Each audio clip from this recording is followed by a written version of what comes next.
Hello everyone, good morning. তোমার সবাই কেমন আছো? আশা করছি খুব ভালো আছো, হাসি খুশি আছো। আমিও কিন্তু বেশ ভালোই আছি। আজকে নতুন একটা ভিডিও নিয়ে তোমাদের কাছে চলে এসেছি। আশা করছি ভিডিওটা ভালো লাগবে। তো ভিডিওটা স্টার্ট করেছি সকাল থেকেই। আর আজকে জানো তো সকালবেলাতে কী হয়েছে, স্মৃতি স্কুলে গেছে। আজকে তো কালকে কলকাতা থেকে এসছে সন্ধ্যেবেলাতে। তো আজকে স্কুলে ওদের লাস্ট ডে। তো স্কুলে ওদের যদি লাস্ট ডে থাকে পুজোর আগে, তখন কিন্তু ওদের স্কুলে একটা রঙিন ড্রেস পরে আর কি, রঙিন ড্রেসে যেগুলো পুজোতে সবাই কিনে সেইগুলোর মধ্যে একটা পরে যায় আর স্কুলে যায়। তো স্মৃতি সকালবেলা তো উঠেছে, স্কুলে যাওয়ার জন্য রেডি হচ্ছিল। আর তার মধ্যে জানো তো ডুগু উঠে গেছে। ওই জন্য কিন্তু স্মৃতিকে আমি সেভাবে রেডি করাতেও পারিনি। তো স্মৃতি নিজে নিজে রেডি হয়ে চলে গেছে।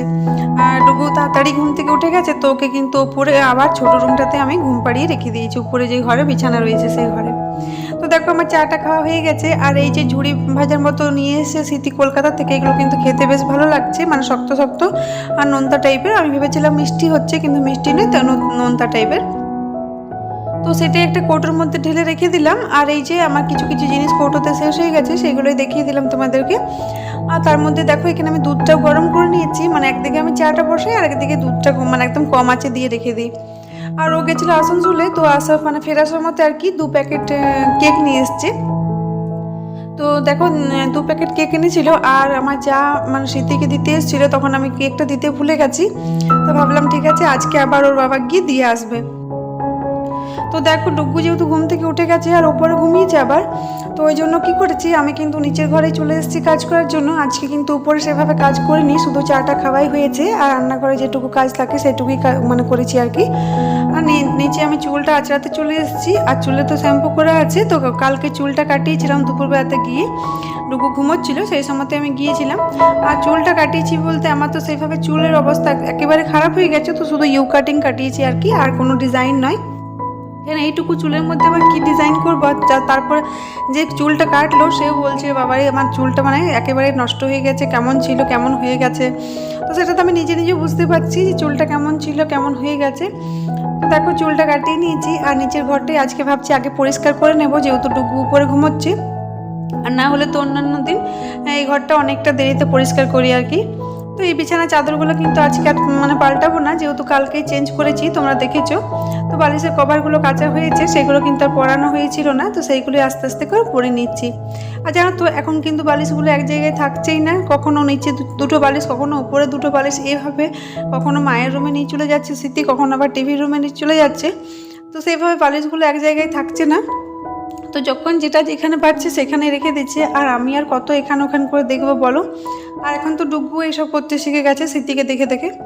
তো আস্তে আস্তে বিছানায় চাদরগুলো শুধু ঝেড়ে নিয়েছি। আর এই যে তলায় একটা আমি চাদর বরাবরই পেতে রাখি আর কি। তো সেটাও একটু ঝেড়ে নিলাম। ওটাও কিন্তু তুলিনি, ওটা উপরই তুলে ঝেড়ে নিয়েছি। তারপরে কিন্তু এই চাদরটা আমি পেতে নিচ্ছি।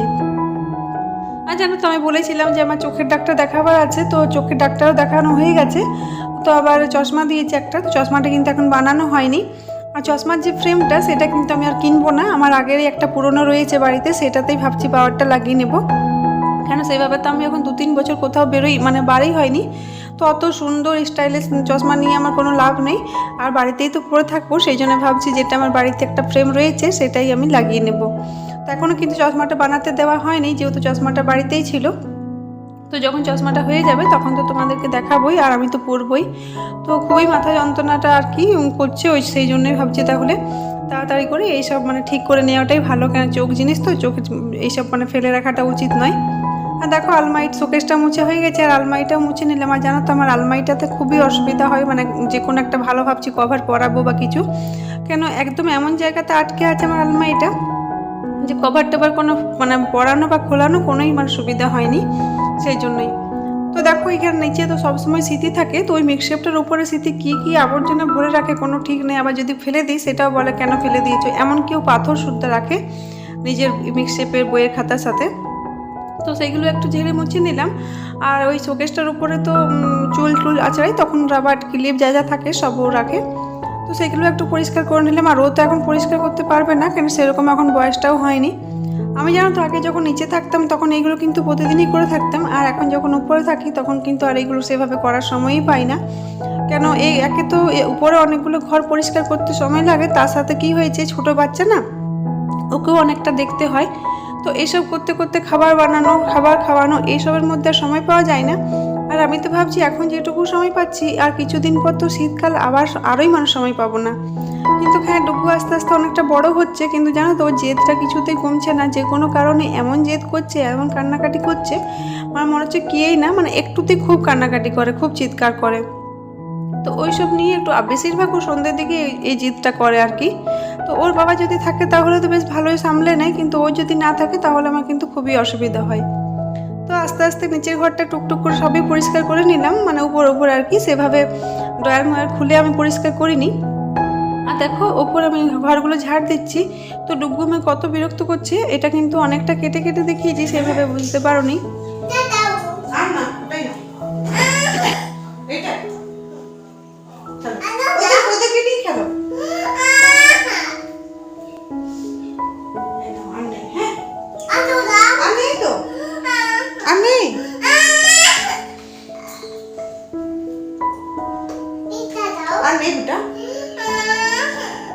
আর এরই মধ্যে স্মৃতিও চলে এসছে। আর এই দেখো স্মৃতিকে আস্তে আস্তে ডুগু ধরে নিয়েছে। আর স্মৃতি যে প্রাইজটা পাবার ছিল, প্রাইজ বলতেই বই দেয় ওদের প্রতি বছরই, তো স্মৃতি কিন্তু নার্সারি থেকে কিছু না কিছু প্রাইজ পাই, মানে নার্সারিতে পেয়েছিল পরিষ্কার পরিচ্ছন্নতার জন্য, তারপর গুড ম্যানার্স, ডিসিপ্লিন, এসবের জন্য পায়।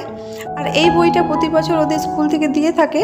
আর এই যে স্মৃতির ফটো মানে দিয়েছে আর কি, প্রতি বছর যে নাচগুলো হয়, তো এই নাচটা আগের বছর করেছিল, তো এটা স্মৃতি হচ্ছে, তো সেটাই স্মৃতি আমাকে দেখাচ্ছিল। তো যাদের নাচগুলো ভালো হয় তাদেরই ফটো দেয়। আর এখানে স্পোর্টসে মানে পিটি হয়েছিল, সেইখানেও স্মৃতি মানে সবার থেকে আগে লাইনে দাঁড়িয়ে করেছিল আর কি, সো সেইটাই আমাকে দেখাচ্ছিল, পুজোর ফটো এসছে। আর এই ব্যাগটা কলকাতা থেকে দিদি নিয়ে এসছে আমার জন্য, তো স্মৃতি বললো আমি আজকে নিয়ে যাব। আর এমনি ব্যাগ আমার কাছে আরও 2-3টে রয়েছে, তো আমি সেটাই বললাম যে কি রেখেছিস ব্যাগের মধ্যে, ভারী লাগছে। তো ওদের স্কুলে মানে আর কি, ওর স্কুলে ব্যাগ খাতা জমানো ছিল, সেই ব্যাগ খাতাগুলো নিয়ে এসছে। তো ও বলছিল যে বড় মাকে গিয়ে, মানে আমার বড় যাকে গিয়ে বইগুলো দেখিয়ে আসবো। তো আমি ভাবলাম যে ভালোই হচ্ছে, ও যখন যাচ্ছে তখন কেকগুলো দিয়ে পাঠিয়ে দিই।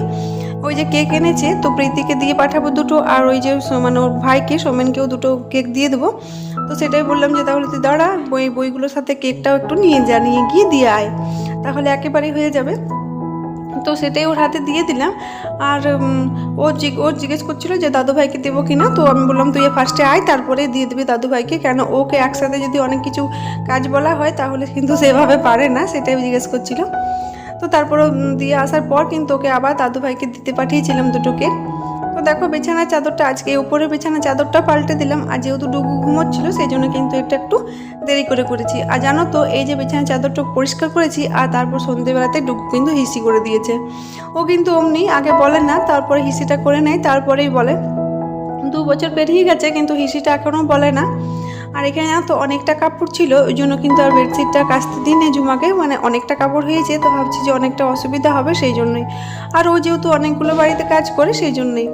আর আজকে তো শীতেরই কাপড় জামা বেশি ছিল, সেই জন্যই আর চাদরটা দিইনি। তো দেখো এখানে সকালে রাতের যে বাসন ছিল, সকাল থেকে চা খাওয়া বাসন ছিল, সেগুলো ধুয়ে মানে রাখা ছিল আর কি। আর ভাতটা বসিয়ে দিয়েছি, আর ফুলকপির তরকারিটা ওর মধ্যে হয়ে গেছে, সেটা তোমাদেরকে দেখাইনি।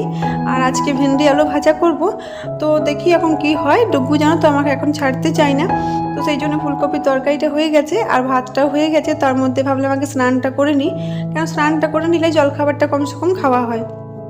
আর জানো তো ঠাকুর ঘরে যদি আমি পুজো করি তাহলে কিন্তু ডুগুও চলে আসে আর আমাকে খুবই ডিস্টার্ব করে। আর আজকে গপু সোনা নেই, তো গপু সোনাকে দেখে কিন্তু সবসময়তেই বলছে মা গপু কই, গপু কই।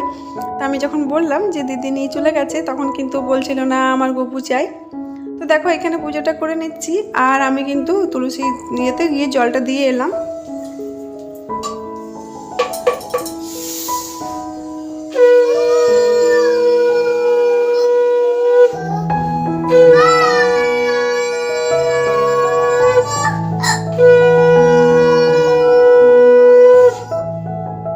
তো এই যে আমার পুজো দেওয়া হয়ে গেছে ঠাকুরকে। আর দেখো এখানে কিন্তু আমার গোপু সোনা নেই, ওই জন্য একটু ফাঁকা ফাঁকাও লাগছে।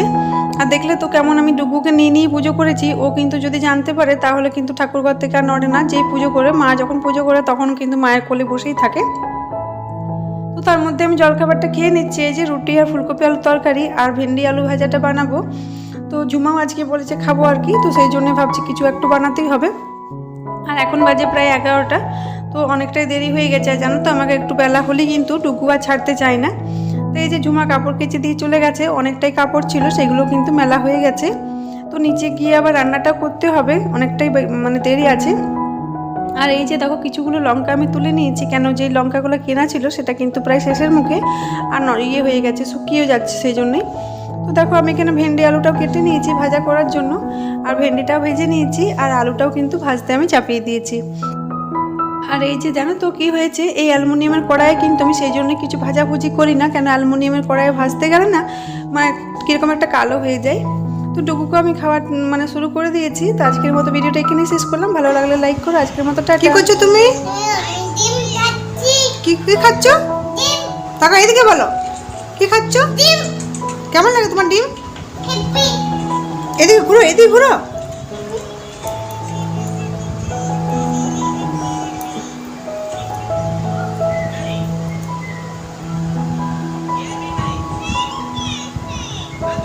Thank you.